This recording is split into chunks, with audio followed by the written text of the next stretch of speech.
Now, sometimes that doesn't worry me. You know, maybe he got his phone off, he's out the charge, he's only got a mobile. But then I went onto Facebook, and one of his friends had said to me, this was Monday, and one of his friends had said to me, tried to get hold of Mark. Is everything okay with Mark, Angie? Tried to get hold of him all day Sunday, phone down, so that's 48 hours. All I could think, he's had a fix, he's laid behind the door, his dog's locked him out, and he's dead. We jumped in the car and we shot through. His phone was broke. That's as easy as it was. Now that his phone was on. But I could have hit him with one hand and left him with the other, because I was so tense. You know, all the way through I'm thinking, his funeral, what do I do first? Who do I ring? Oh gosh, what am I going to find? Yes. You know, and it were all these things going through my head. And to see him sat on the sofa smiling at, you know, what are you doing here?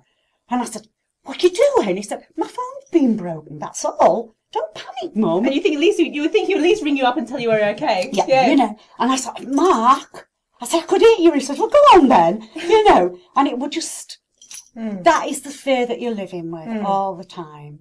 And order the own money. That deal is going to come after them. Exactly. So with Why Us, as people wanted to get hold of you, how do they get hold of you?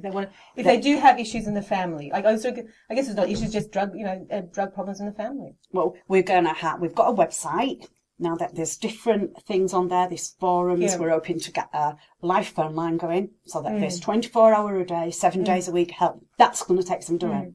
Now that because we want people on that phone that's experienced it, that can say to them, this is what's happened. It's so they can actually be proactively helping other people. Yes. It's no good putting someone on that's don't know what an addict is. To say, it's going to be okay, because it's not. You don't want that. No. You want to know, well, my son went through it. Really? Because you feel so alone. You're ashamed. I want to get over that stigma. We want to have party nights.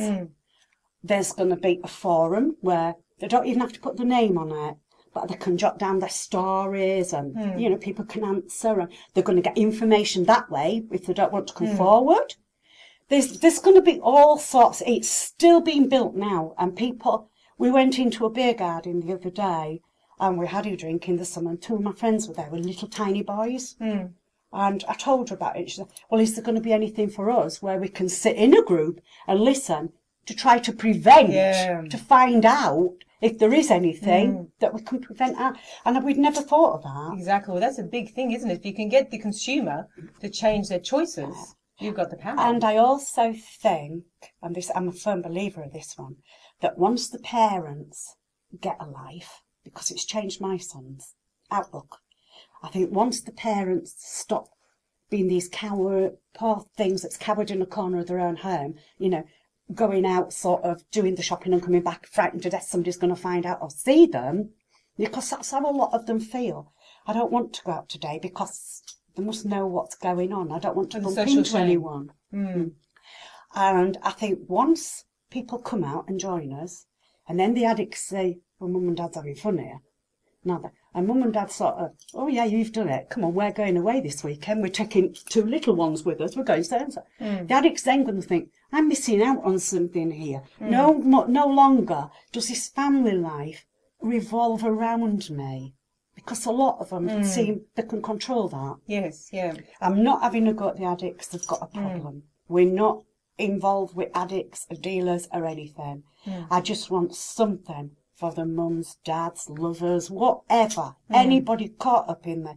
I want me to know that there is a little passageway that you can come down and be comfortable.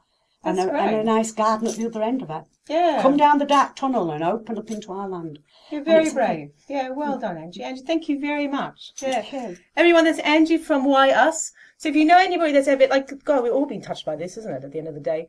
We know somebody, or we know immediately or indirectly, of people that are affected by drugs. And it's really, like Angie said, sometimes you just have to stick your hand up and say, look, you know, I don't have that beautiful wallet family that people love to show off, that, you know, got family in Oxford, my son in Oxford and all this sort of thing, my beautiful, gorgeous model daughter. And at the end of the day, we all have crappy things that happen in our life. And sometimes you have to stand up, lift your head up and say, yep, that's me. So contact us. You'll see the details on the website and just have a chat. Thank you very much. Thank you. Thank you. Thank you.